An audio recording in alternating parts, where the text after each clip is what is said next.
The Telltale Heart by Edgar Allan Poe. True, nervous, very, very dreadfully nervous I had been and am. But why will you say that I am mad? The disease had sharpened my senses, not destroyed, not dulled them. Above all was the sense of hearing acute. I heard all things in the heaven and in the earth. I heard many things in the hell. How then am I mad? Hearken, and observe how healthily, how calmly I can tell you the whole story. It is impossible to say how first the idea entered my brain, but once conceived it haunted me day and night. Object there was none. Passion there was none. I loved the old man. He had never wronged me. He had never given me insult. For his gold I had no desire. I think it was his eye. Yes, it was this. One of his eyes resembled that of a vulture, a pale blue eye, with a film over it. Whenever it fell upon me, my blood ran cold, and so by degrees, very gradually, I made up my mind to take the life of the old man, and thus rid myself of the eye forever. Now this is the point. You fancy me mad. Madmen know nothing, but you should have seen me. You should have seen how wisely I proceeded, with what caution, with what foresight, with what dissimulation I went to work. I was never kinder to the old man than during the whole week before I killed him. And every night, about midnight, I turned the latch of his door and opened it. Oh, so gently. And then when I had made an opening sufficient for my head, I put in a dark lantern, all closed so that no light should shone out, and then I thrust in my head. Oh, you would have laughed to see how cunningly I thrust it in. I moved it slowly, very, very slowly, so that I might not disturb the old man's sleep. It took me an hour to place my whole head within the opening, so far that I could see him as he lay upon his bed. Ha! Would a madman have been so wise as this? And then, when my head was well in the room, I undid the lantern cautiously. Oh, so cautiously. Cautiously, the hinges creaked. I undid it just so much that a single thin ray fell from the vulture eye. And this I did for 7 long nights, every night just at midnight, but I found the eye always closed. And so it was impossible to do the work, for it was not the old man who vexed me with his evil eye. And every morning, when the day broke, I went boldly into the chamber, and spoke courageously to him, calling him by name in a hearty tone, and inquiring how he had passed the night. So you see, he would have been a very profound old man, indeed, to suspect that every night, just at 12, I looked in upon him while he slept. Upon the 8th night I was more than usually cautious in opening the door. A watch's minute hand moves more slowly than did mine. Never before that night had I felt the extent of my own powers, of my sagacity. I could scarcely contain my feelings of triumph. To think that there I was, opening the door little by little, and he not even to dream of my secret deeds or thoughts. I fairly chuckled at the idea, and perhaps he heard me, for he moved on the bed suddenly as if startled. Now you may think that I drew back, but no. His room was as black as pitch with a thick darkness, for the shutters were close-fastened, for the fear of robbers. And so I knew that he could not see the opening of the door, and I kept pushing it on steadily, steadily. I had my head in, and was about to open the lantern when my thumb slipped from the tin fastening, and the old man sprang up in the bed, crying out, "Who's there?"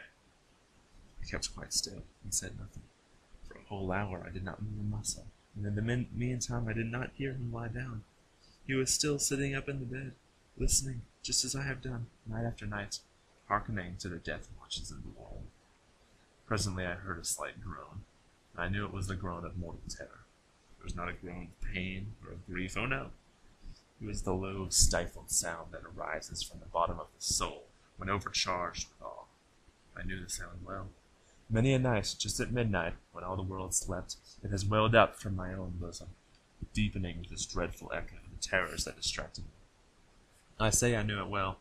I knew what the old man felt and pitied him, although I chuckled at heart. I knew that he had been lying awake ever since the first slight noise when he had turned in the bed. His fears had been ever since growing upon him. He had been trying to fancy them causeless, but could not. He had been saying to himself, "It is nothing but the wind in the chimney.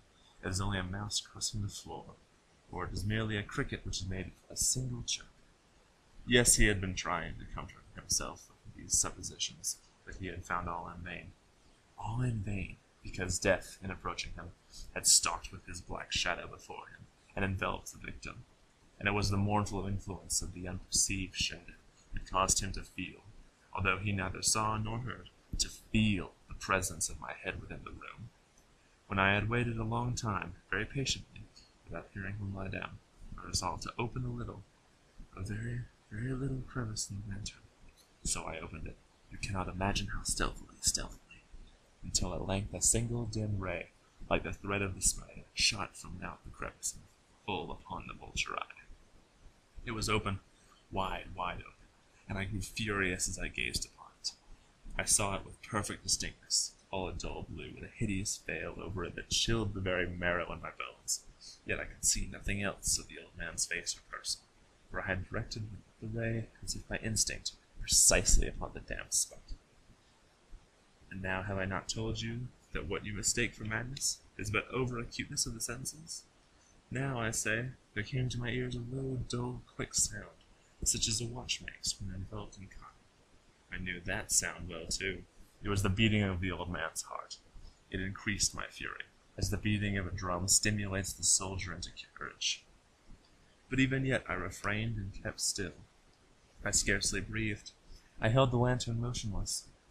I tried how steadily I could maintain the ray upon the eye. Meantime, the hellish tattoo of the heart increased. It grew quicker and louder every instant. The old man's terror must have been extreme.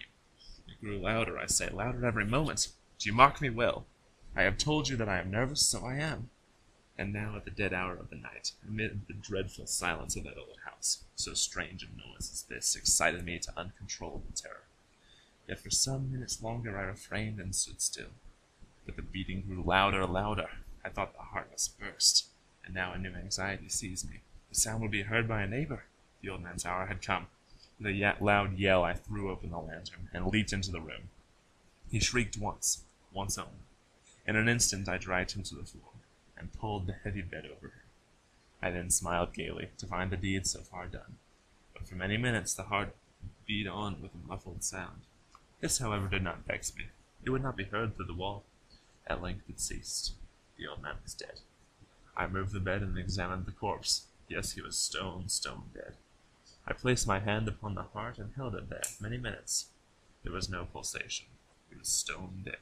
His eye would trouble me no more.